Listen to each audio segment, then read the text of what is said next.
இப்படி ஒரு நாளை எதிர்பார்க்க முடியாது. இதுக்கு ஒத்தியே எதுவும் கிடையாது. அவரை நான் முதல்ல சந்தித்த போது எப்படி எங்கூட பழகினாரோ அப்படி தான் அவர் பெரிய நட்சத்திரமான பிறகும் எங்கிட்ட பேசிக்கிட்டு இருந்தார். விஜயராஜ், விஜயகாந்த், இது ரெண்டுக்கும் எனக்கு வித்தியாசமே தெரியாமல் வச்சுக்கிட்டதுக்கான காரணம் நான் அல்ல, அவர். அதாவது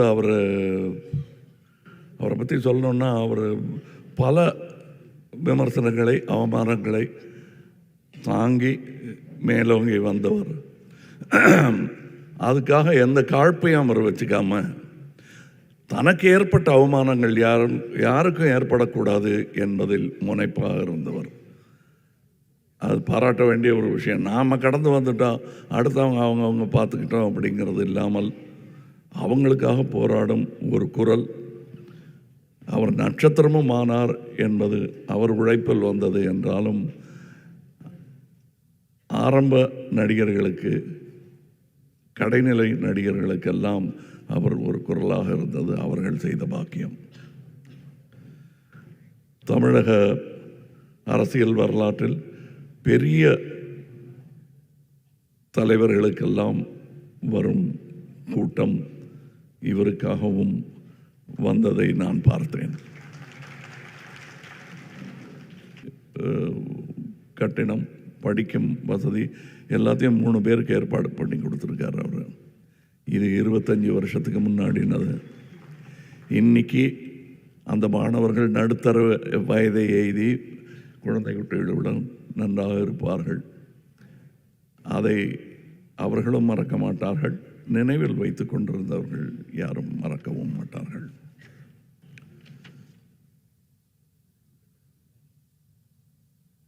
எழுபது 80களில் அந்த சமூக அரசியல் கோவங்களை எல்லாம் பிரதிபலிக்கும் ஒரு சினிமா உருவமாக விஜயகாந்த் அவர்கள் திகழ்ந்தார் என்றால் மிகையாகாது. கண்டிப்பாக அது ஒரு, எனக்கு அவர்கிட்ட நான் அவருடைய இரங்கல் கூட்டத்தில் அன்னைக்கு அவர் பூதவுடல் அங்கே இருக்கும்போது நான் சொன்னேன், எனக்கு அவர்கள் பிடித்த பல நல்ல குணங்களில் ஒன்று அவருடைய நியாயமான கோபம் என்று. இன்றைக்கும் அவர் ஒரு கிராமத்து ஆள் மாதிரி நாக்கை கடிச்சிக்கிட்டு கோபம் வந்து நான் கேட்டுருவார், கேட்க வேண்டியது. அது எந்த அரங்கமாக இருந்தாலும் அதுக்கு பயப்பட மாட்டார் அவர். அந்த துணிச்சல் பல நேரங்களில் நடிகர் சங்கத்துக்கே உதவியாக இருந்திருக்கிறது. அதற்கு சாட்சி இங்கே இருக்கும் நடிகர்கள். அவர் நடித்த முதல் படம் வந்து ஆக்சுவலி அது ஒரு திரைப்பட விழாவுக்கு போக வேண்டிய படம். தூரத்து இடி முழக்கம் போயிற்று. அதிலிருந்து ஒரு கமர்ஷியல் ஹீரோவாக அவர் பெயர் எடுத்தது. அது அவர் திறமை, அவருக்கு கிடைத்த வாய்ப்புகள். இப்போ ராதா ரவி அவர்கள் பேசும்போது சொன்னார்கள், கூட துணை நடிகர்களிடம் கூட இதை எப்படி செய்யலாம்னு கேட்குற அந்த எளிமை. நானே அவர் கூட ஒரே ஒரு கெஸ்ட் ரோல் தான் செஞ்சுருக்கேன். அங்கே அவர் எனக்கு காட்டிய அன்பும் மரியாதையும் இன்றும் ரீங்கரிக்கிறது.